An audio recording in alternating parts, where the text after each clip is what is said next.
I think this is very, very clearly shaky legal ground. Not shaky. It was wildly over its skis. So I'm not surprised by the ruling. What this means now is that two-thirds of the Trump trade war is over.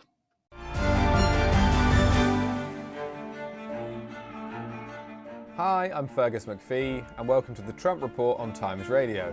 A reminder, you can watch us every day, Monday through Friday, on our YouTube channel. But joining me today is Justin Wolfers, Professor of Public Policy and Economics at the University of Michigan. Justin, I didn't expect to be talking together so soon, but you never can predict what's going to be happening in the world of Donald Trump. Yeah, mate, my family's starting to wonder whether you're my secret boyfriend.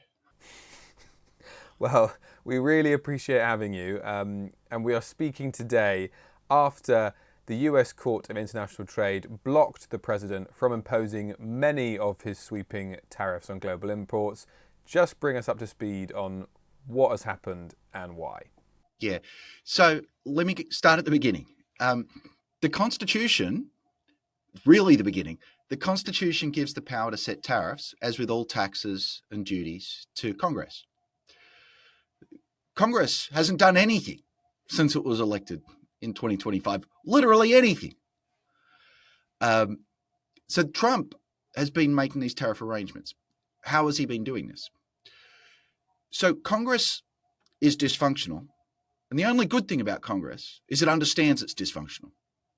So sometimes what it does is it delegates powers directly to the president when it wants the US government to be nimble. And so it has delegated several tariff powers to the White House. But realize everything Trump is doing is based on Congress saying, here, can you do this? We're not sure we'll get around to it in time. So Congress could stop everything as well. The problem is Congress doesn't write the president a blank check. Congress likes Congress. Congress doesn't really like it when someone else has all the power because they're the guys who like to have the power. And so Trump has been acting as if Congress gave him a blank check to do whatever he wanted with international trade policy. That's simply not true. So there are some trade policies that are fairly direct. It says, for instance, it delegates a power to levy tariffs to protect national security. Now, in order to do that, there's a process, and on and on and on it goes. That's the power that Trump claimed he was using when he put tariffs on aluminium and steel. Wait, are we in Britain? Aluminium, we would say. Yes. We would say in Britain. But how bilingual are we, Fergus? That's amazing. On metals. So that's not under threat. It was a legitimate use of the power. Now, if Trump put tariffs on bananas based on national security, that probably would be illegal. Okay. Most of what Trump has done, though, everything he announced on so-called Liberation Day, these big, quote, reciprocal tariffs, were because he declared a national emergency. So the Emergency Powers Act says that there's a bunch of stuff the president can do in the case of a national emergency. By the way, it doesn't mention tariffs explicitly. That turns out to be important. But the other thing is, he has to say what the national emergency is. The national emergency was that the US is running trade deficits. Half the countries on Earth run trade deficits. The United States has run a trade deficit for decades. And when he talks about bilateral trade deficits, the deficit, say, between the US and China, that's not even an interesting thing to look at, according to most economists, including yours truly. And so the courts looked at this and they basically said this is not a reasonable use of the Emergency Powers Act. Because there is precedent, right? Richard Nixon used these in the 1970s. Do you think the Trump administration were kind of aware of that and thought, oh, well, this is exactly like that situation, or were they maybe chancing their arm slightly? No. I talked to some lawyers about this several weeks ago, including some who are involved in this case. This was to start with. And actually, that's consistent with a lot of the other Trump actions and a lot of other domains that are outside of economics that the audience is probably very well aware of, but because I'm an economist, I'll stick to the economic ones. But I think this is very, very clearly shaky legal ground. Not shaky. It was wildly over its skis. So I'm not surprised by the ruling. And in this case, I would be surprised if the Supremes overrule it. The idea that Congress did, or indeed could, give the power of the purse to the executive, the total power, it's not in the legislation. It may well be unconstitutional overall. So there's two issues. One, does this act delegate it? And could you write an act that would delegate it? Sort of fails on both. What this means now is that two-thirds of the Trump trade war is over. And I know we've spoken, I think this is our fourth time speaking. I know you said before that the markets and the economy tends to react better when Trump goes against his instincts. I mean, you must be ecstatic this morning that that has sort of been taken out of his hands by the federal court. I care about the American economy and the global economy. I think this is a mistaken set of policies. I think they were poorly implemented. We've talked on about that. I suspect your audience doesn't need to hear that from me again. But we did see markets rise overnight. So it's an unbroken streak from the very first day of the Trump presidency. Every time he moves towards tariffs, markets tank, and every time he moves away from tariffs, markets rise. The biggest surprise here, actually, Fergus, is that markets didn't rise very much. They rose 1.5% overnight. Some of that's come off subsequently.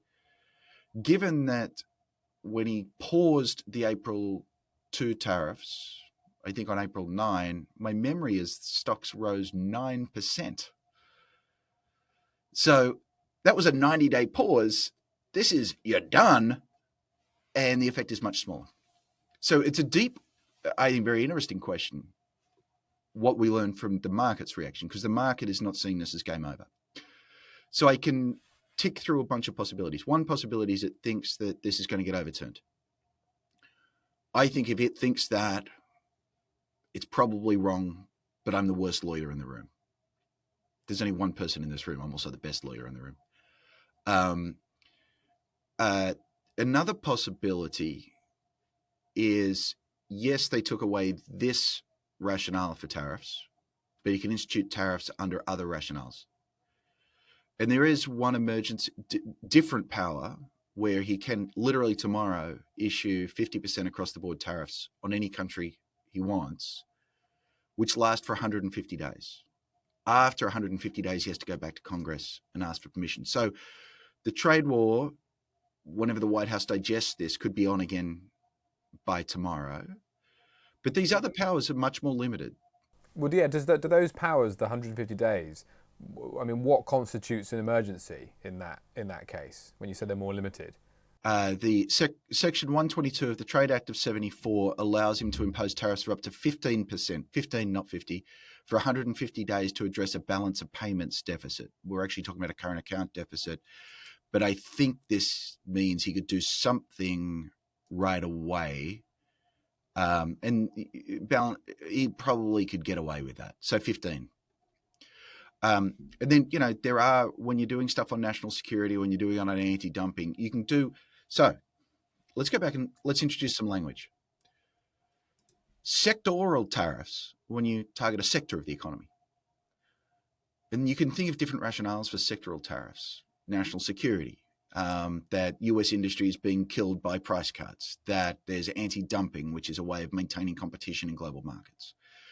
And what happens there is you have to have an investigation. The investigation comes back and reports, oh my goodness, American industry is in trouble.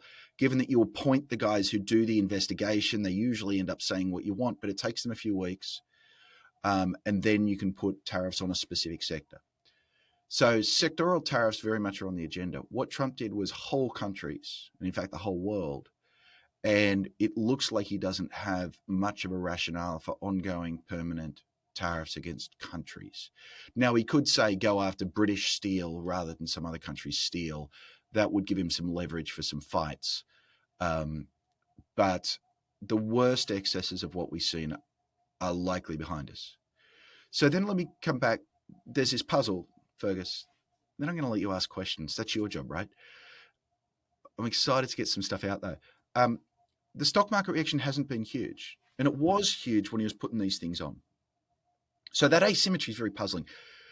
A different possible explanation here is that what we were learning on April 2 was partly that he was imposing tariffs, and partly he's incoherent and has a terrible policy-making apparatus and is determined to consolidate power with a terrible policy process and terrible economic insight. And so this was just the canary in the coal mine. And that would explain why everything would tank back then.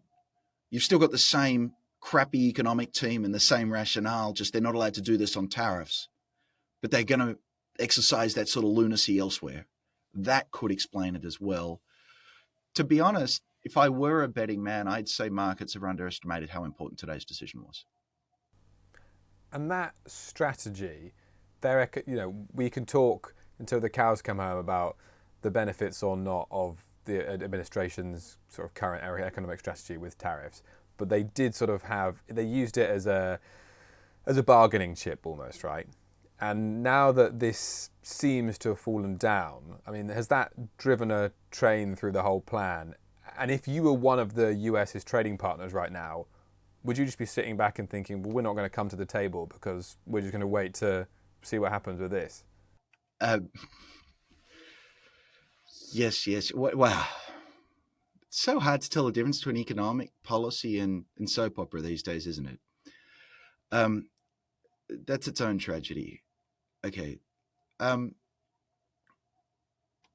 Does this destroy American leverage? So actually, I think this gets at a fundamental mistake that Trump made about bargaining and a misunderstanding of bargaining power, which is shared by many in the media. So say I wanted to extract a better deal out of Britain.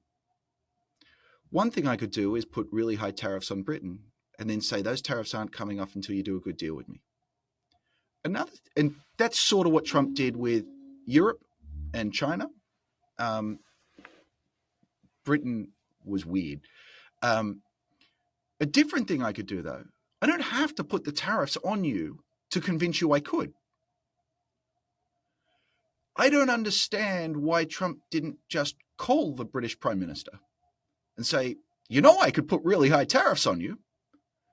Make me a really good deal or I will. You don't have to put them on to get the leverage. So I'm a dad. If my son's not behaving himself, I don't have to snatch the iPad from his hand. I just have to say, if you don't behave yourself, there'll be no time on the iPad. So I don't know why we got into a trade war, actually. Because we had the bargaining power, whether you use it or not, because the leverage is what I'm going to do to you in the future, not what I did to you last week. What I did last week's in the past. There's nothing we can do about it. Now, though, here's the mistake Trump made. The court came and took the mallet out of his hand because he insisted on using it. Now, every trading partner knows when he says, I could raise tariffs, they're like, no, you can't. Look at that court behind you. It said you can't. So I think he should have threatened rather than implementing tariffs. And if he'd done that, this case would never have come up. And if he'd done that, he'd still have a lot of leverage. Now, maybe this is good for the world because that then means that Trump will fail to implement the Trump agenda because Trump was Trumpy about it. What would I do if I were another country? I think that was the question you asked. Wait. It sure isn't time to bother answering this threat. Starmer has already made his bed. He has the deal with the US. The deal was do whatever you want on tariffs and then we'll have some separate side deals. And what we've learned is it wasn't actually a bad give, as it turns out, because the 10% tariff that the US was going to impose on Americans who buy stuff from Britain is gone. Essentially, like what you just said there, is the US economy in limbo now until we find out. We know they've appealed the decision. We think it might go to the Supreme Court. But is this something that could drag on and on? Fergus, could I tease you for that question? You said, is the US economy in limbo now? Pull out a calendar right now, and what I want you to do is circle every day since January 20 where that hasn't been true. How many days did you circle, Fergus? I'm sure the Trump administration would disagree with that point. Anyone on planet Earth wouldn't. Let's not give credence to liars who lie. Point is, yes, we're in limbo. Sorry, I should stop having fun with you. The US economy is in limbo. You can tell because it's a day that ends in Y. If it does end up going to the Supreme Court and we're in a long legal battle, can you see another scenario? We know the administration aren't the biggest fan of judges, where they sort of come out and say, look, we've tried to do this, we've tried to do it, we've been blocked at every turn. This isn't our fault. This is the fault of the courts. Therefore, the administration would say it's not our fault the economy's not going well. Sure, the administration has a story every day. The only difference about this story is it would actually be true. But that doesn't appear to be an important criteria for them. So maybe this changes the politics of it. I'm probably the wrong guy to ask around that. Now, you're right. They can now say the problem with Trumpism is that true Trumpism was never tried. Okay, we'll move on to Elon Musk, who has officially left the building. I think we've spoken about this before. There's been rumours swirling about his departure for a few weeks now. But both him and the White House have now announced that he'll step back from his role and it's come to the end. What will his legacy be in the White House? I think the truth is, so the US actually goes through these cycles every 4 elections, maybe even every 2. Someone says, you know what? There's waste, fraud, and abuse throughout the federal government. I'm going to ferret it out. Al Gore was put in charge of it under Clinton. This time we had the world's richest man doing it under Trump. And these things always begin with enormous hope because people have an intuition that the federal government is full of waste, fraud, and abuse. And in almost every case, they've underdelivered. Hopefully, this puts to bed the idea that there's huge quantities of it. That's not to say we don't make mistakes and the federal government's perfect. It's clearly not. But the idea that we can solve our fiscal problems, which are trillions of dollars, just by looking for quarters down the back of the couch that some idiot left there, it's the wrong place to look. The magnitudes are wrong. So absolutely we should be committed to government efficiency, but we shouldn't confuse that with thinking that solves our fiscal problems. And we've just had the new wing of the Republican Party learn that. Whether that's actually the story they tell themselves is a different question. But as he leaves, I think he said he was sort of proud of Doge. That's going to continue without him. I mean, can he at all consider that a personal success? Look, mate, anyone who gets to be rich enough they can buy their own election and then get to walk around the White House should be proud of something. I think you're asking the question, should he be proud of what he did when he was in the White House? And I think the answer is no. Musk, still in his public comments, claims to be trying to solve a fiscal problem. The problem is he went where the ideology is, not where the money is. So, closing down the Institutes for Peace, knocking off a couple of $50,000 research projects at universities that are about something that sounds too woke, that's not money. It's just not real money. And so getting rid of USAID is a very easy way of winning headlines and a very easy way of appealing to the prejudices of a certain subset of the population. But it will never, ever solve our fiscal problems because it's too small. And I want to go a step further than that. That was money that was helping the world's most needy. And if your one accomplishment in government is to rip funds away from the neediest so they can die, so that they can be unmedicated, so that they can starve, that is a moral stain that I hope will haunt you till the day you die.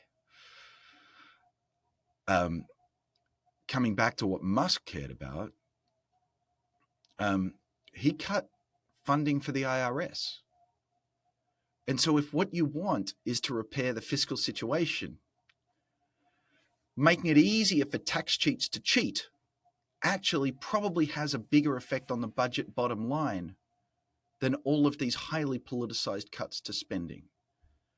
So he didn't have a real go at doing what he told us he was doing. He went and played politics. And if that's what he wanted to do, was dismantle the government, make it less effective, make it easier for people to cheat on their taxes, make it so that we're more cut off from the rest of the world and we do less to help the world's needy, and that may well be his ideology, then he succeeded at that. And he said last week, I think in an interview, that it sure is an uphill battle trying to improve things in DC. He seemed like he left a little bit under a personal cloud. I guess, just to finish, is there a lesson to be learned here from maybe business people or people that aren't involved in politics working in central government? Hard things are hard. And if you think you're sitting in your corner of the universe and you look over there at a federal government that employs 2 million people and one that recruits many of the brightest young people that our universities are pumping out, and you think all it needs is your dash of genius, maybe we learned your dash of genius isn't that big after all. It takes a businessman story, which is one we hear all the time. Ross Perot tried it famously. To run the government is a misunderstanding of what a government is. A government's a social compact. A government is not trying to make money. A government is how we treat each other. It has different norms and obligations and laws surrounding it than business for very, very good reasons. And it just ain't that easy. Let me say, it's no less important today that we figure out how to make government more effective than it was before Musk came in. But what we learned is there's no easy solution of just bringing a billionaire. Justin Wolfers, thank you so much, as always, for joining us on the Trump Report. A pleasure, Fergus.